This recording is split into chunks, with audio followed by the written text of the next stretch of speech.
Hi there, thrill seekers. Let's talk about our families. But first, I got to do a little promotion. I will be doing an online event with Banyan Books on Saturday, June 11th, 2022. That's just a couple of days from now at 11 a.m. Pacific time, and that's with Banyan Books. I don't know if I said that already. Banyan Books, and you can get there by following the URL that you're seeing on the screen, banyan.com/events. And then on the following Saturday, that is June 18th at 11:30 a.m. Pacific, I will be doing an online event with East West Books, and you get to that by going to the URL that you are seeing on your screen below.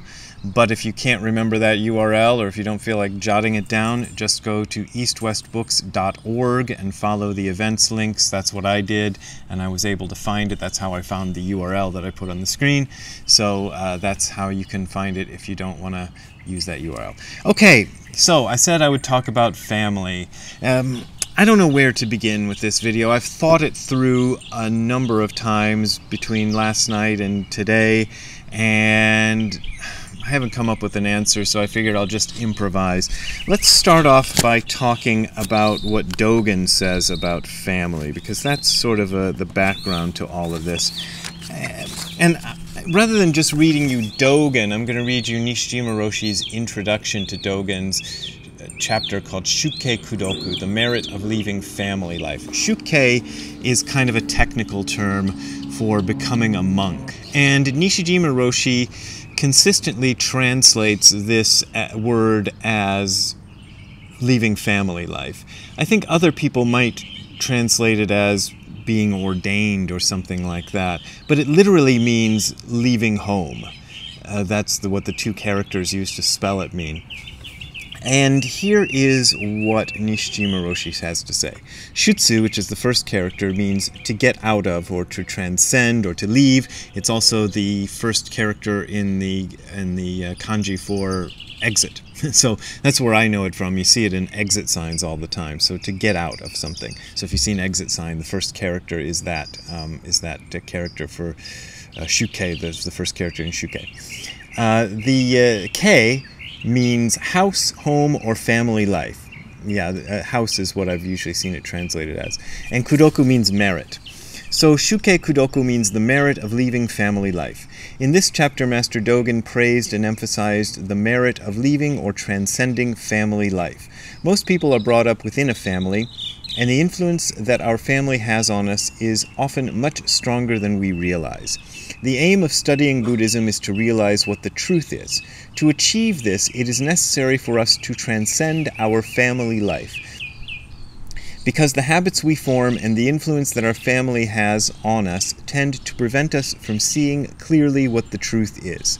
This is why the merit of the tradition of leaving family life is revered in Buddhism, as Master Dogen explains here. And I just moved to pick up this bookmark that fell out of the book, and I scraped my foot real bad. So I'm going to be talking to you with a scraped foot from now on through the rest of the video.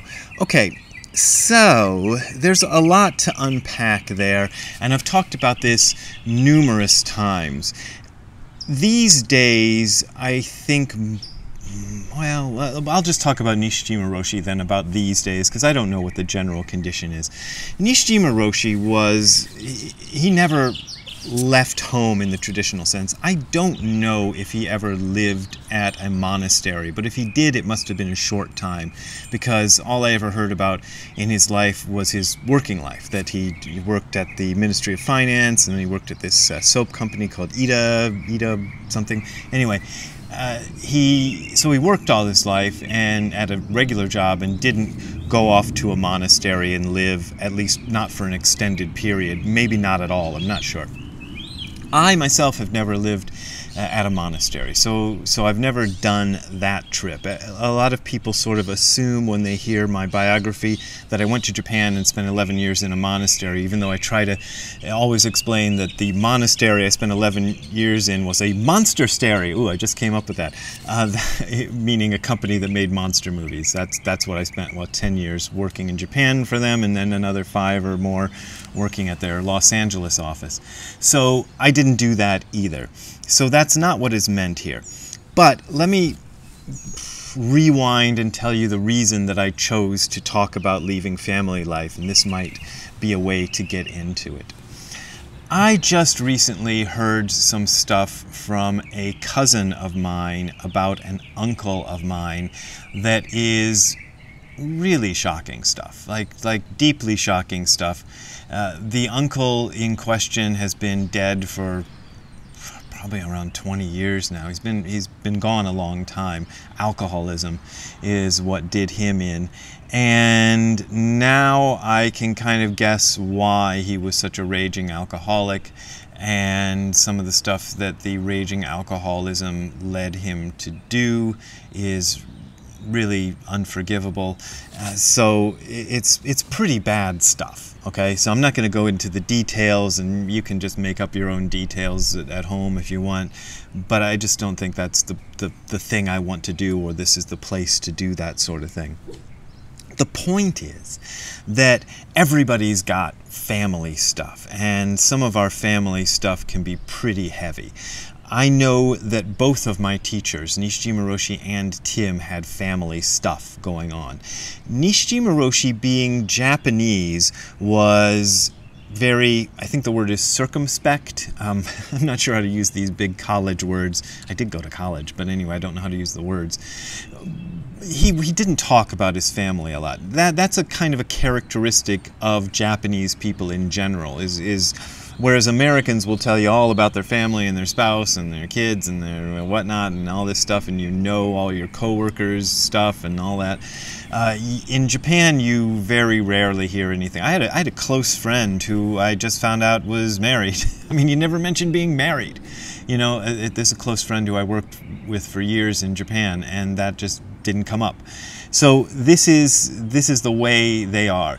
Tim, though, I became close to as a friend, and he confided in me some of his family stuff, so I heard the specifics of it, and there was some pretty heavy stuff going on in his family as well, and I'm sure this goes for pretty much everybody. We've all got stuff, and whether that stuff is, you know, newsworthy, you know, the kind of thing you could write a tell-all book about and go on the Oprah Winfrey show and cry about and have everybody sympathize with you, the sort of spectacular stuff, which is the kind of stuff that I heard from my cousin just recently. I didn't know that our family had that level of stuff. Or if your stuff is just the ordinary stuff, which is what I thought our family had, which is not so spectacular and doesn't get you on a talk show and, whatever. It's still stuff. And I've come to believe that however you react to your stuff, that's how big it is. Meaning, I used to think, oh, those poor underprivileged kids in Africa have much bigger problems than a kid in Beverly Hills who whines about their problems, who doesn't have any real problems. And I thought of myself as somebody who doesn't have any real problems for years. And I've come to change my mind on that. There's a difference between the problems of the poverty-stricken African kid and the person in Beverly Hills. But the problems, as experienced individually, can be just as devastating. You might find that poverty-stricken kid in Africa is actually happier than the kid in Beverly Hills, in spite of the problems that we measure in these funny ways and try to say, well, this one is worse than that one, and so on. I don't think you can say that. I think all things are kind of equal. And the other thing that Nishjima Roshi mentions in this intro is the influence that our family has and how we don't realize that. And I think most of us don't realize that. I'm doing a round of book events recently, as I just promoted 2 of them on here, but I'm doing all kinds of interviews and things. So like every day I'm doing interviews by phone and Skype and whatnot with different people, and go buy my new book because that'll help me out. But one of the things I bring up in my new book, that I brought up in several books, is my upbringing in Africa. So when I was 6 or 7, I don't remember exactly what year we went to Africa. And I've tried to figure it out, but I don't have any documents because there's trouble between me and my dad, too, which is now even more because now I know some stuff that I didn't know before. But so I don't have access to the stuff. But okay, 6 or 7 years old, somewhere around in there. Went to Africa, spent almost 4 years in Africa, 3 years plus several odd months, so pretty just short of 4 years, I think, of my childhood was spent in Africa as an obviously not African person, although there's probably some African ancestry in my background, but that's a whole other story. Anyway, I don't look African at all. So I had that, and it's only in retrospect and talking about it to other people that I realize how weird that is, because to me it seemed normal. It just was like, that's what happened. That was the trajectory of my life. And I think we all do this. Whatever lives we live, we think they're ordinary, and yet we have all this influence, not just from family, but from the culture in general. So when I read the word shuke, of leaving home and family life, I'm also thinking usually in terms of societal life too, just the whole of society. Now, here's another thing that I thought of, and we'll see how this fits in, which is, because of living in Japan and also now being married to a woman whose parents are Mexican, so both her parents immigrated here from Mexico, although she was born in the U.S., and then also my life in Japan, there are different ways of what leaving family means, and I'll explain a little bit about that. In the 90s, there was a show on American TV called Get a Life, and it starred Chris Elliott, I believe is the guy's name, who I really liked, and he was a funny comedian. Maybe some of you saw the show. The premise of the show, Get a Life, with the title that it is, was that he was a guy in his 30s who was still living with his parents, right? And I remember, because I liked that show and somebody had sent me some VHS tapes of it or something, I was trying to tell a friend of mine in Japan about this show, and that I thought was so funny. And as I was explaining to her the premise of the show, as it's falling out of my mouth, I realized that to a Japanese person, the idea of somebody still living with their parents when they're in their 30s is nothing. That's just regular life. Our mutual boss was in his 30s and still lived with his parents, and there was nothing weird about that. A lot of people that I worked with, I think, lived with their parents into their 30s. It just happens. And my wife's Mexican family they're very close with each other. They're very intimate in ways that my family never was.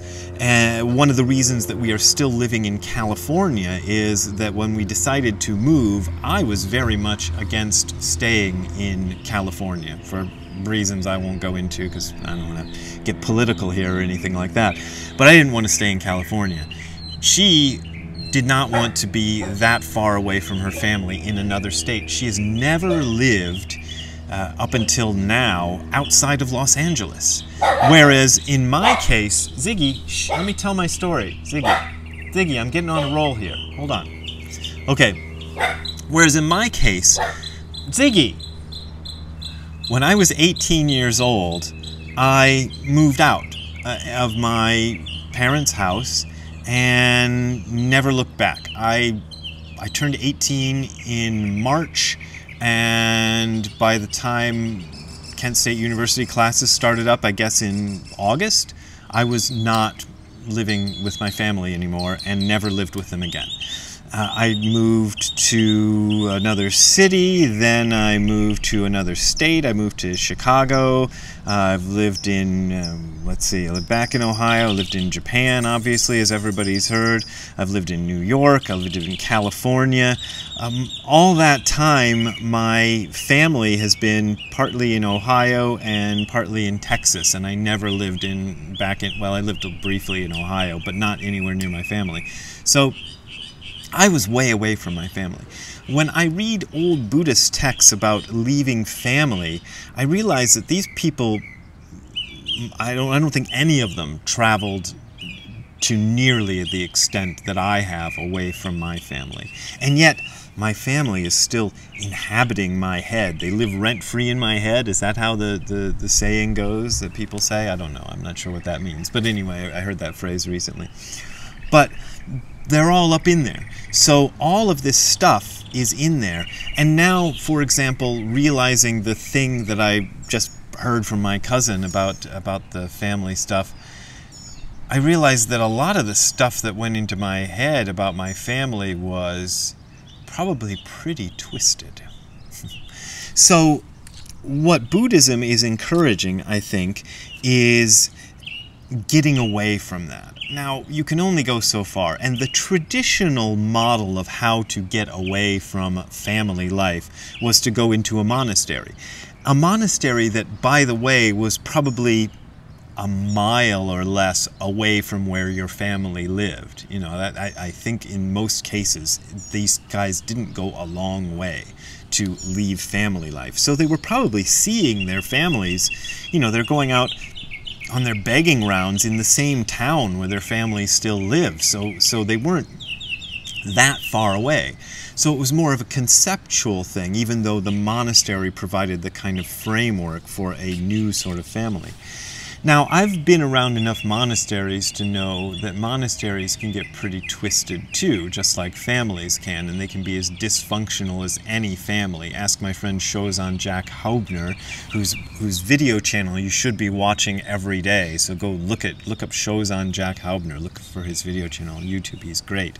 And he's a friend of mine, and he lived in a monastery that was as dysfunctional as the Kardashians or any family could ever be.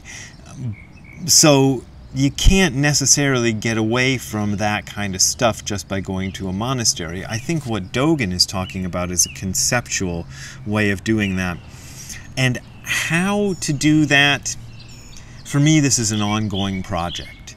You know, part of it was probably moving away. Like I said, I probably realized intuitively that the problems in my family were deeper than what I knew of superficially. So that may have been why I got away from that. I don't know. Maybe subconsciously I understood that.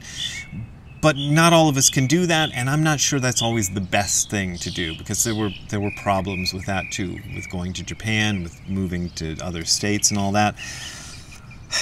What you have to learn to do is put it aside. And I feel like a broken record saying this, but the only way I know of to do that is the practice of Zazen. I think it's great because you watch the family stuff arise in your mind, and you learn gradually through experience with the practice of Zazen how to let that go. At first, it's impossible to let go. But as I said, I think yesterday, that metaphor that my friend Greg Fain used about it's like a piece of gum that's in your mouth that you've chewed and all the flavor is out of it. If you do a monastic practice or even just retreats, that's what happens. You can't keep chewing on it. It's just gross after a while. No matter how juicy it might have seemed at the beginning, all the stuff that you dwell on and ruminate on will lose its appeal if you do enough meditation, especially if you do it in a long-form context like a retreat. I think also daily Zazen is a good practice for that, of just letting the stuff come up, not trying to stop it, not trying to avoid it, but also not grabbing onto it and chewing it, to extend the metaphor. So I don't know, have I taught you anything? I don't know. Do I ever teach anything in this video channel? Probably not, but I hope I entertained you, and I hope you enjoyed Rumble by Link Ray. Sorry, I forgot to say that at the beginning of the video, so I'll say it at the end. The song that you heard at the beginning of the video was the song Rumble by Link Ray. Particularly, specifically, it is the version that he plays on the Live at the Paradiso album from 1979, because that's the first place I heard the song.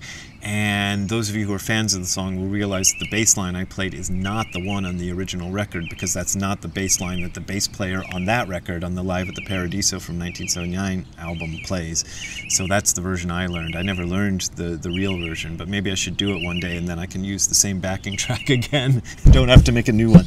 Oops, I knocked over the mic there. Hope I didn't boom. Anyway, that's what you call a boom mic, is when the mic goes boom, like that. So there you go. If you want to help me transcend family life or continue to transcend family life, you can go to the URL you're seeing on the screen below, which is hardcorezen.info/donate. That is hardcorezen.info/donate. There you will find links to my PayPal and Patreon accounts. Those are my main and usually only ways of making a living, and I appreciate your support because that's the way I get my money. But as always, I say you don't have to pay if you don't want to pay. So there you go. Anyway, we will see you next time. Have a good time all the time in spite of your family troubles. Okay, right now Ziggy is in the pose that we call Professor Woofles. So whenever he gets that pose where he puts his legs together like that, his front paws together, we call him Professor Woofles. Because he looks like a professor, you know. So, hey, Professor Woofles. Hey, Ziggy. Ziggy. Professor Woofles. How you doing? Okay, we'll see you later. Tell everybody something academic. All right, bye, Zig.